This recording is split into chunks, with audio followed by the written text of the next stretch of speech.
Bismillahirrahmanirrahim. Selamat berjumpa dalam acara NTB Belajar dari Rumah, Sehat, Cerdas, dan Membanggakan.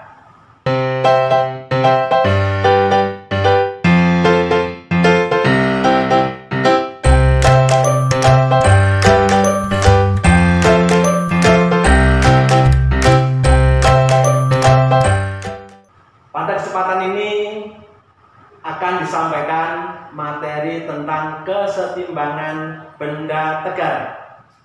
Adapun tujuan dari pembelajaran pada hari ini, peserta didik dapat memahami, menganalisis dinamika gerak translasi dan rotasi, momen inersia dan momen gaya atau torsi, sekaligus keseimbangan. Adapun mengenai penyebab gerak translasi dan rotasi yang menyebabkan adanya keseimbangan, bahwa di kelas 10 atau di kelas 1 SMA kita sudah membicarakan tentang vektor gaya. Dikatakan pada hukum Newton, suatu benda akan mempertahankan kondisi semula atau bergerak lurus beraturan karena ada gaya yang menyebabkannya. Oleh karena itu, bahwa dinamakan dengan benda itu bergeser atau berslatasi, itu penyebabnya adalah gaya. Sedangkan untuk bergerak rotasi, penyebabnya adalah momen gaya atau torsi, sehingga dikatakan seimbang bahwa benda selain tidak bergeser atau seimbang translasi, juga benda tidak berputar atau seimbang rotasi. Oleh karena itu, untuk lebih jelasnya mengenai bagaimana komposisi dan konstruksi tentang kesetimbangan translasi dan rotasi, khususnya tentang momen gaya atau torsi, karena di kelas 10 belum disampaikan, maka kita lihat pada video pembelajaran berikutnya. Selamat menyimak materi tentang torsi atau momen gaya. Bismillahirrahmanirrahim. Kali ini kita bertemu lagi dalam bahasan yaitu torsi. Dalam kehidupan sehari-hari kita sering menemukan aplikasi dari torsi ini. Misalkan kita kalau ingin membuka mur dengan tangan kita, tentu jauh lebih berat bila dibandingkan apabila kita menggunakan engkol, menggunakan kunci seperti ini. Kenapa sebabnya? Nah, ini yang jadi pertanyaan. Kemudian, kalau kunci tadi, gagangnya ini kita kasih yang lebih panjang, misalkan seperti ini. Nah, tentu ini akan lebih ringan bila dibandingkan dengan yang pendek. Kenapa demikian? Oke, kita lanjutkan lagi. Contoh yang lain. Apabila kita lihat anak-anak main jungkat-jungkit seperti ini, tentu yang lebih berat dialah yang menang, yang akan turun, sedangkan yang ringan naik ke atas. Tapi apabila tumpuannya ini kita pindah, misalkan kita pindah ke sana, yang menang jadi yang ringan. Loh, ini kenapa sebabnya? Ternyata setelah diteliti, jarak di sini berpengaruh ternyata. Bukan saja berapa beratnya, tapi jarak dari tumpuan itu sangat berpengaruh. Maka, kalau kita ingin membandingkan supaya keduanya ini bisa setimbang, maka jarak harus diperhitungkan. Maka caranya bagaimana? Dikalikan. Jadi gaya di sini dikalikan jarak di sini dibandingkan dengan gaya yang ada di sini dikalikan jarak di sini. Nah, ternyata apabila lebih besar yang kanan, berarti yang kananlah yang menang. Apabila lebih besar yang kiri, maka kirilah yang menang. Oke, kita lanjutkan lagi. Bila kita inginkan setimbang, maka keduanya harus sama. Misalkan di sini ada F1 gaya 1 sebesar 2 Newton dengan jarak dari tumpuan L1, maka harus sama dengan F2 dikalikan L2. Jadi F1 kali L1 ini dikalikan ini harus sama dengan F2 yang di sini dikalikan jarak ke tumpuan. Itu baru bisa setimbang. Oke. Maka dengan rumus seperti ini, dengan kaidah seperti ini, maka kita bisa memperkirakan. Contohnya apabila ada masalah seperti ini. Jika diketahui L1 adalah 2 meter. L1 ini 2 meter. Kemudian beratnya adalah 5 Newton. Sedangkan L2 tidak diketahui. F2 kita ketahui 1 Newton. Nah, sekarang berapa L2? Dengan menggunakan rumus ini tadi, maka kita bisa menentukan berapa besarnya L2 tadi. Oke, silahkan difikirkan. Videonya bisa di pause dan kita akan bahas. Kalau sudah, kita akan bahas. Kembali ke rumus sebelumnya. F1 kali L1 sama dengan F2 kali L2. F1-nya adalah 5 Newton, L1-nya 2 meter, F2-nya adalah 1 Newton, L2-nya tidak diketahui. Maka 5 kali 2, 10, 1 kali L2, L2. Berarti L2 sama dengan 10 meter.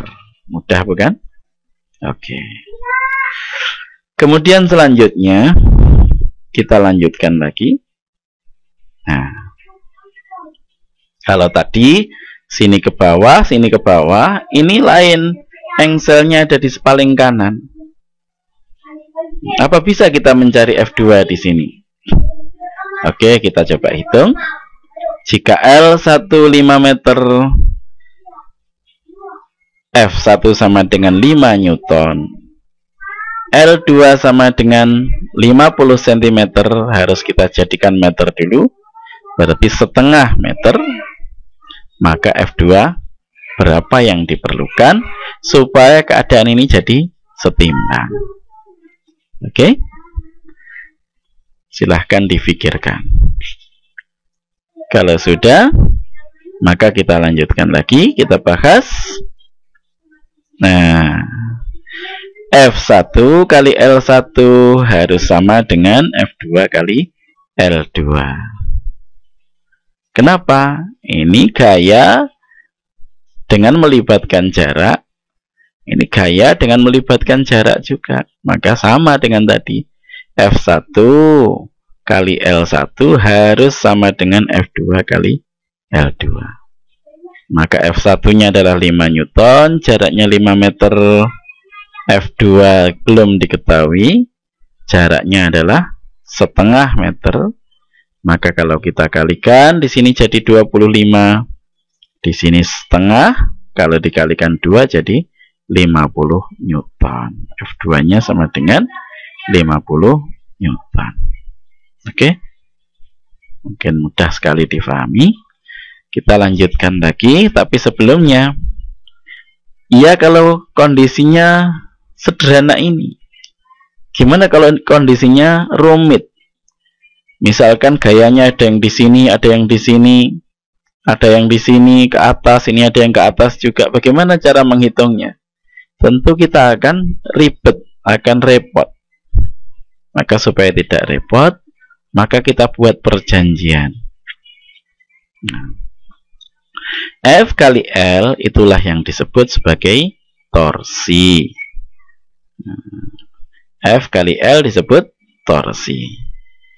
Maka sebagai kesepakatan, harga torsi positif jika searah jarum jam dan negatif bila berlawanan arah jarum jam. Ini harus konsisten. Kalau ini kita pakai, misalkan yang positif searah jarum jam, ya terus seperti ini saja. Bisa juga kita balik sebaliknya, tapi harus konsisten. Oke, kita pakai yang ini dulu saja. Maka kita lihat di sini ada gaya F1, ada gaya F2. Maka torsinya bagaimana? F1 kalau dilihat dari engsel di sini, akibat adanya gaya F1 tentu akan memutar ke arah berlawanan jarum jam. Maka torsi 1 nilainya harus negatif. Maka T1 sama dengan min F1 kali L1. Ini akibat ini. Karena apa? Melawan arah jarum jam. Sedangkan F2 bagaimana? F2 karena dia ngangkat ke atas, kalau dilihat dari poros ini, dia tentu akan muter ke sana. Nah, kalau muter ke sana berarti searah jarum jam. Maka torsi 2 sama dengan positif F2 kali L2. Karena arah putarannya searah jarum jam. Maka apabila keduanya ini dikumpulkan jadi satu, kita akan memperoleh seperti ini. Torsi kalau supaya seimbang, maka torsi jumlahnya harus sama dengan 0. Maka di sini torsi 1 ditambah torsi 2 harus sama dengan 0. Torsi 1, ini torsi 1 karena ini berlawanan dengan jarum jam, minus F1 kali L1 ditambah torsi 2, F2 kali L2 harus sama dengan 0. Maka serumit apapun, asalkan kita tetap berpegang teguh kepada kesepakatan ini, maka kita akan mudah untuk menghitung. Oke, kita lanjutkan lagi. Nah, sekarang kita lihat dengan cara yang sama bagaimana kita cari. Hitunglah gaya dongkrak F1 di sini agar sistem setimbang. Silahkan dicoba-coba. Kita akan bahas pada video selanjutnya.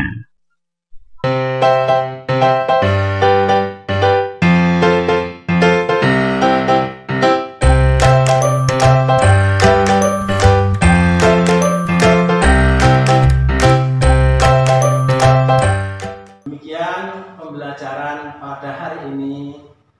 Kalian juga dapat menyaksikan tayangan materi ini pada halaman berikut.